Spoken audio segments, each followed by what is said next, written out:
mga kainsan, ito lang ang latest upload. Yung pong mga napanood ninyo, yung po ay ano, hindi po latest. At gawa ng yan, dami ko pong inasikaso. Ay ganari, tayo po muna hahapin na saging at bibisitahin natin lahat. Ay nga ngayon uli po kami laging busy ni Mrs. Ay titingnan natin lahat yung update din mga kainsan. Ay ari, iniuupan na lang natin kinakambalagi din pagputi ng mga sitaw. Ay inasikaso natin yung ano, yung po bang papel ni tatay at saka ni nanay. Ay si tatay po ay ano, late registration mga kainsan. Hinanap namin yung nagka-problema yung papel niya at dahil ano, ano po ba namin, magpapasaporte po ang itay at saka ang inay. At yung pangarap natin na gusto ko silang ilabas ng ano, ng bansa po ba. Di ba't sila nadala natin sa Davao? Ang ngayon, nagka-problema naman kami. Bibili sana po kami ng ticket tapos aayusin namin yung papel. Ay ang kinukuha naman sa amin ay passport. Ay ang problema naman mga kainsan, ay hindi namin alam kung ilang buwan bago matapos. Ayun daw ay may proseso. Ay yung pala ay ewan. Parang ngayon lang mapaparegister ang itay. Pero meron po naman siyang record, may mga ID rin. Eh ngayon nga pong bukas Martes, palusina uli kami. Tapos ay sa munisipyo. Ay ang hirap pala. Akala namin makakapag-travel po ngayong katapusan. Ay hindi kaya. Ay ipinahold na po namin yung ticket kasi ilalabas po namin si tatay ng ano. Balak po namin pumunta ng ipapasyal namin mag-asawa. At dahil po birthday ng inay, papunta sana kami ng Malaysia at saka dini basta't malkalapit na bansa. At siyempre matanda na.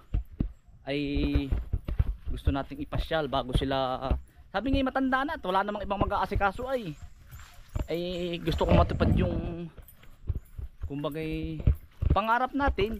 Gusto ko kasama yung mga magulang natin. Ay walang Diyo, umanak na yung ating baboy. Walang Diyo, kailan kaya ito umanak? Huling!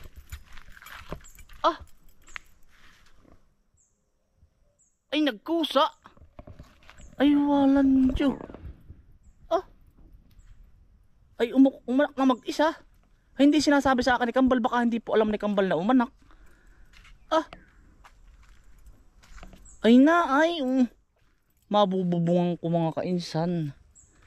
Ilan? 1, 2, 3, 4, 5.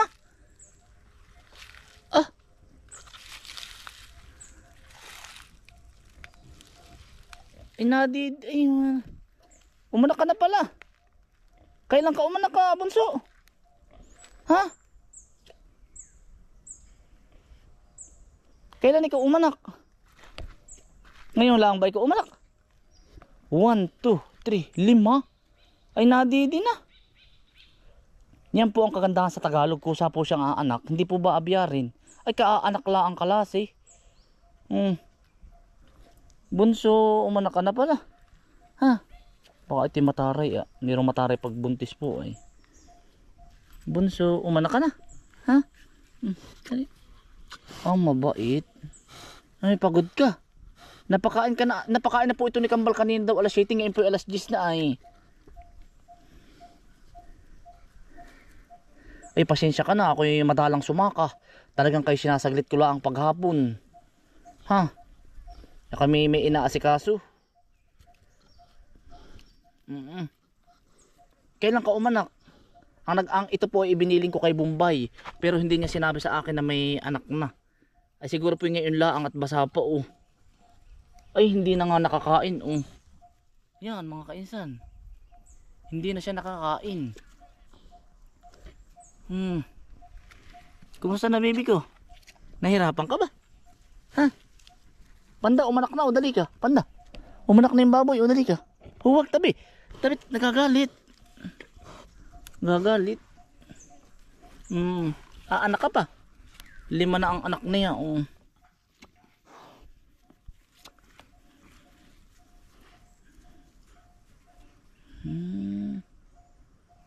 Mabait naman po ang inahin.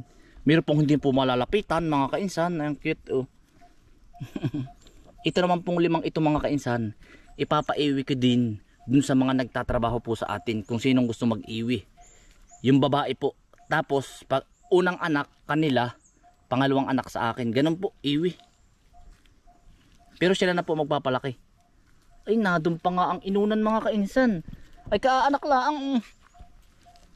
Basa pa ay oh. Nadun pa ang inunan. Oh. Pasintabi po sa nakain. Ay.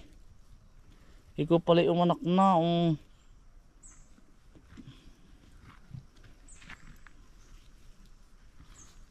Umanak na pala siya.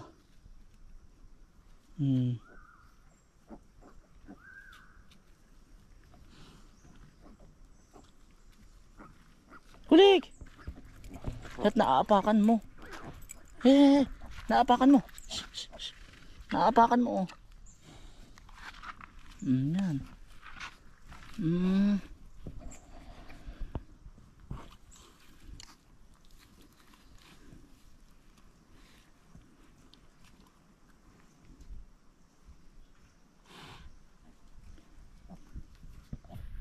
Pauwi na po muna tayong madali. Bibili po tayo ng tulda. Lalagyan ko ng tulda at baka po umulan. May available pa naman po doon banlat sa kabila. Ay kukuha po tayo mabilis ng tulda. Bibili po tayo. Baka po biglang ulanin. Yan po na may sanay sa ulan. At yan po ay para mga baboy damo na rin po. Para mga baboy. Mga baboy damo na rin. Siguro po yung si Maagri, pag pinanggagawa ko po si Maagri ng banlat ay sabi ko pag umanak nga ari, bibigyan ko siya ng inahinin. Tapos pag umanak yung kanila uli, kumbaga palawak-palawak po ba sa barangay, lahat po ay magkakaroon ng baboy. Mamaya natin hahapay, uunahin ko po muna ari. Naay po ay Ayan, dagim na naman po. Baka nga po yung mga nataga munisipyo o kaya ay taga taga dito sa Lucena, baka po ako yung matutulungan. Late registration po ng aking ama. Hindi ko alam kung wala akong idea kung magkano gagastos. Kailangan pa daw ipa-attorney. Naku po.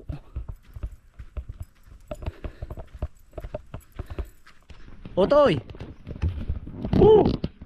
Kambal! Walang tao. Mga kainsan, talagang nagbabahaan na po dito sa amin. Ayan linab na po ang tubig, linab. Yan.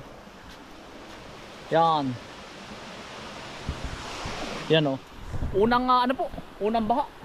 Yan po ay halos linggo-linggo na ganyan. Oo. Sabi niya, ba't ganyan sa inyo mga kainsan, perming baha? Ay, ganyan talaga ang panahon dito.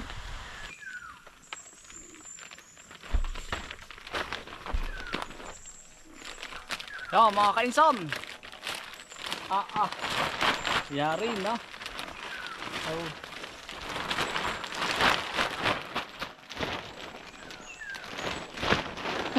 Kaputi po. Baboy. Narinig pa rin tayo mga kainsan.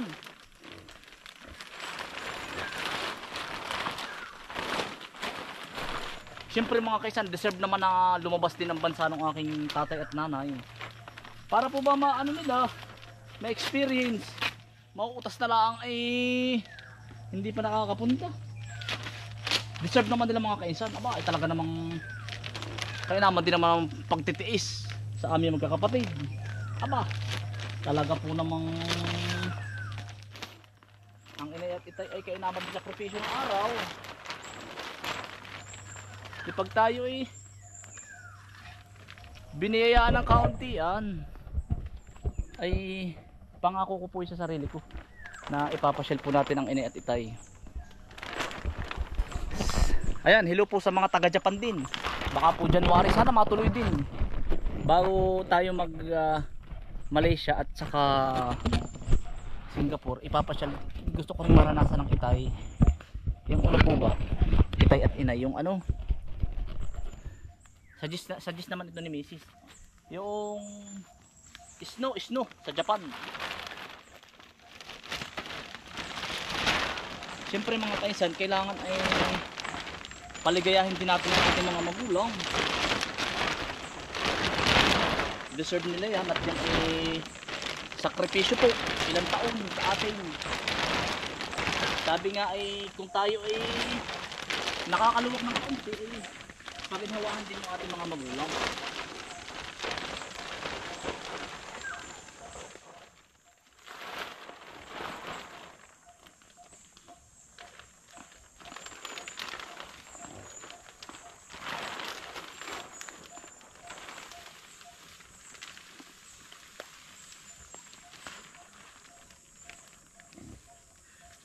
Sabi ko nga sa mga kapatid ko, utoy, ang inay at itay muna ang ating ipapasyal. Pero pag gusto nyo sumama ay pwede. Siyempre matanda na ang inay at ang mga kapatid ko na may bata pa, di makakapasyal pa. Ay ako yung naghahabol po kami ng oras ay ang nanay at tatay po ay maedad na. Ang inay ay 60 na. Aba ay pag may 20 taon, 10 taon pa ay baka biglang mautas ay hindi man lang nakasilip. Hindi natin alam ang panahon mga kaisan eh, ang bilis. Ang bilis ng oras.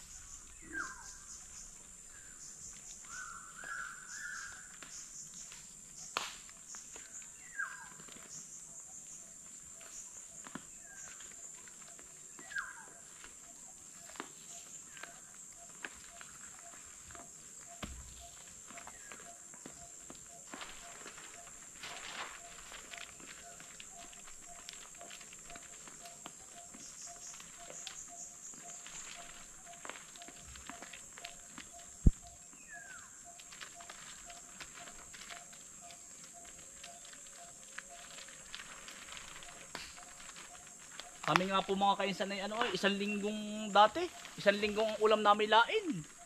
Para lang ang makatipid, talagang sakripisyo din ng ating mga magulang. Ayan, sa mga medyo nakakaluwag-luwag tayo ng kaunti, ating ipasyal yung ating mga magulang. Deserve nila yan, deserve. Oh, ay, talagang hindi alam ng inay at itay. Hindi naman yun nanonood ng YouTube, napakadalang. Ay, talaga pong yun. Matutuwa ang ating mga magulang.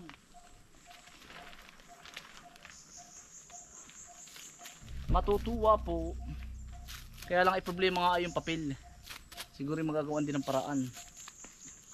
In God will nga daw po ay. Si Lord na ang bahala po.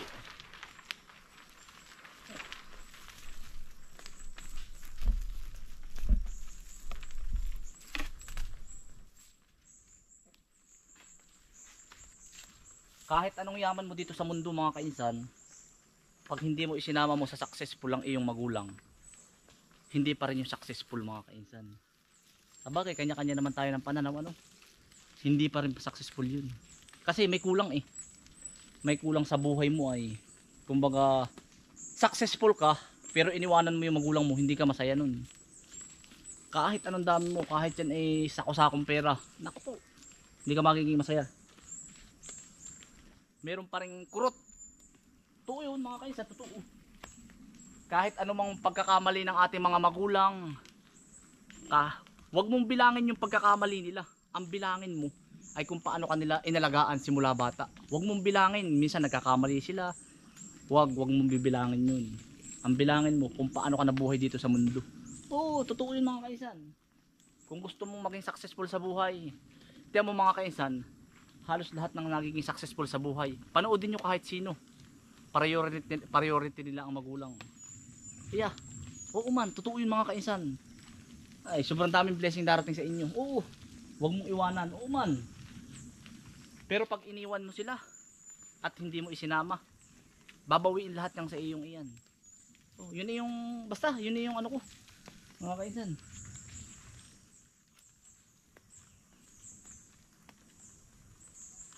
Ay ba't di mo naman magawa ng banlat yung sabihin naman ng iba, ba't ipapasyal ka pa sa ibang bansa, hindi mo magawa ng banlat yung baboy mo.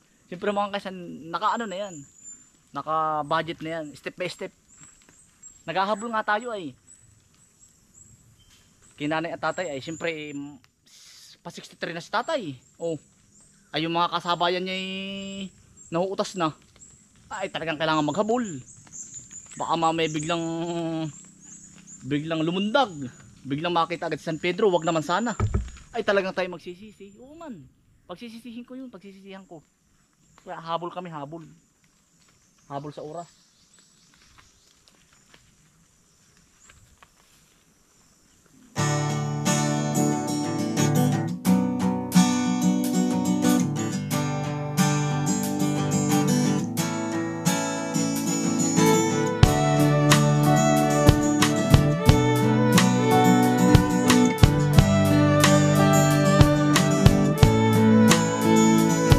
Nagsimula sa mahirap, kapalaran ay hinanap.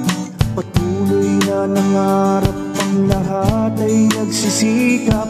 Magkasamang naangat, tayong lahat sapagkat tayo'y isang buong pamilya. Bunso, kukuha muna ako ng mga vitamins ha.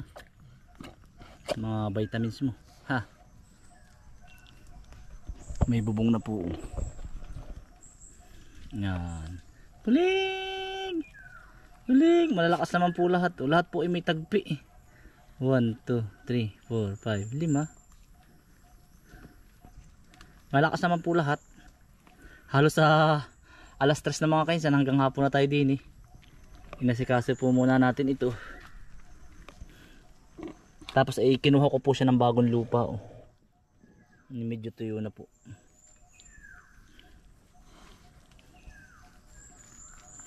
Anong gusto mong pagkain? Kalderetang baboy gusto mo? Hoy. Ayaw. Pids po ang gusto nito, pids. Hala. Hoy. Ano, kumusta na kayo? Ha? Ano? Magaling mag-alaga po. Kanina po umikot na siya. Bumango na po ito. Tapos pinadede na po uli niya. Mabait po siya mag-alaga ng anak niya. Oh.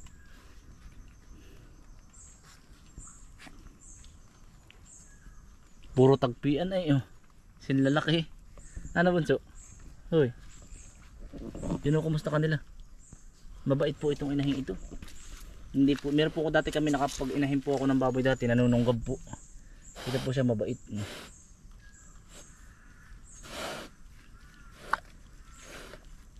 Mabait po siya.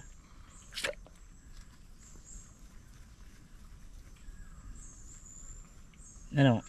Uy. Huling! Huling! Inquisitive.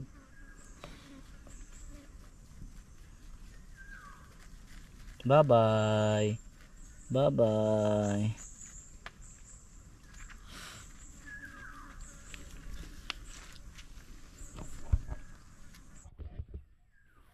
Yo mga kainsan.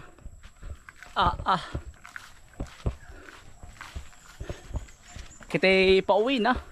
Hindi naman tayo sa kabila. Hahapay na po tayo ng saging. Matutuloy din mga kainsan pambihira. Hanggang hapon na tayo ay.